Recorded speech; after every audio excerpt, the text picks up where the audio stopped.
Sometimes trusting the process is one of the hardest things to do.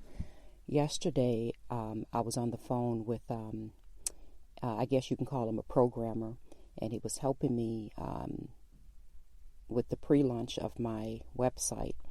And there's so many bells and whistles to it, especially because I'm announcing my book and my mentorship program and a number of other things. So anyway, I was getting impatient because I called him because I was having a problem with getting the images to show up correctly on, the mobile devices.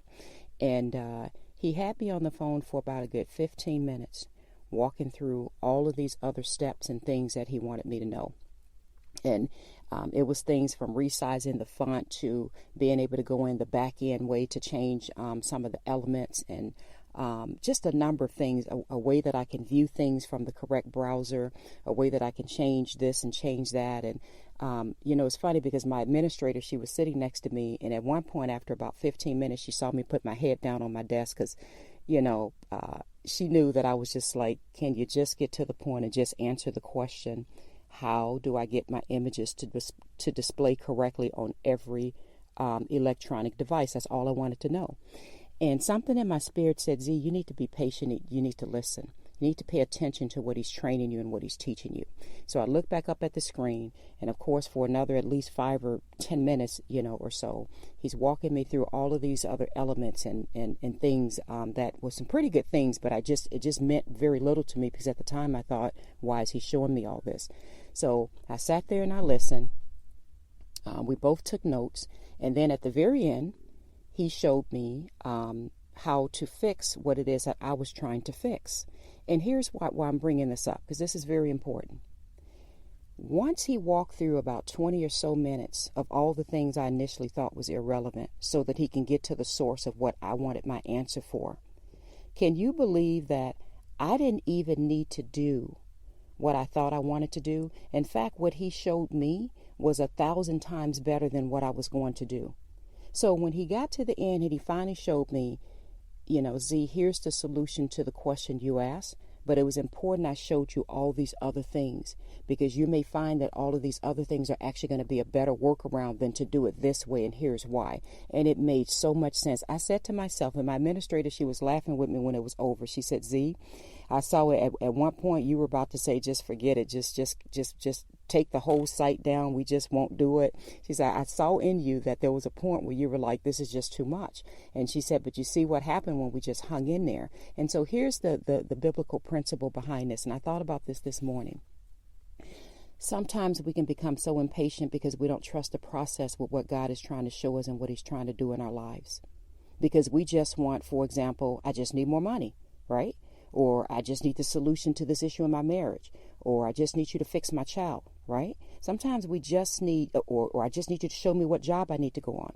Sometimes we just want just that end piece, just that end piece of just show me just this point. That's all I'm trying to get to so I can move on with my life, right? Trust the process. There are times when God is trying to teach us things along the way, mold us, get us ready for what's to come, give us all the building blocks we need for what we're asking for, so that when we get to the point of getting what we think we want, number one, we may not even need it. We may find that everything that God did, and everything that he did in our lives and how he molded us, that's what the true value was. That's what we really needed. Or we may find that once we get to that point, thank God we learned so much along the way, because now we're able to use everything that we've learned to make it better. Does that make sense? If you all only knew the things that has gone on behind the scenes with me launching this book and with me launching this mentorship program and a number of other things I'm working on, if you only knew. But the things that I've learned along the way, God has shaped me so much, it is unbelievable. This book was supposed to have been out over a year ago, really about a year and a half ago. And there were so many things that God continued to pull me through and allow me to go through. And it was as if he was saying, I know you want to get to this end result, but I got to teach you another thing or two along the way. I got to mold you a little bit more. I got to get you ready for this platform. I got to take you through this so that you can write about this. Does that make sense? Trust the process along the way. I hope that this little short story made sense, but I kid you not, when I was done talking with this programmer yesterday, and then I began to go in behind the scenes and do some of the things that he taught us to do, not only was I more efficient, I was able to do things I didn't know I could do. I learned some shortcuts that would have taken me a long time. And I did not even end up making the changes I thought I needed to make. It wasn't even necessary because all the other things that he showed us how to do actually made it better. So trust the process with what you're going through right now and look at what is God teaching me along the way. Okay, God, my business is not where I want it to be, or I didn't finish school yet, or I don't have the answer to this issue yet. But what is it that you're teaching me along the way? What are the valuable gems that you're showing me right now? Does that make sense? I love you all, and I pray that you've been encouraged to trust the process. I love you. This is Z with Unlocking Greatness Podcast.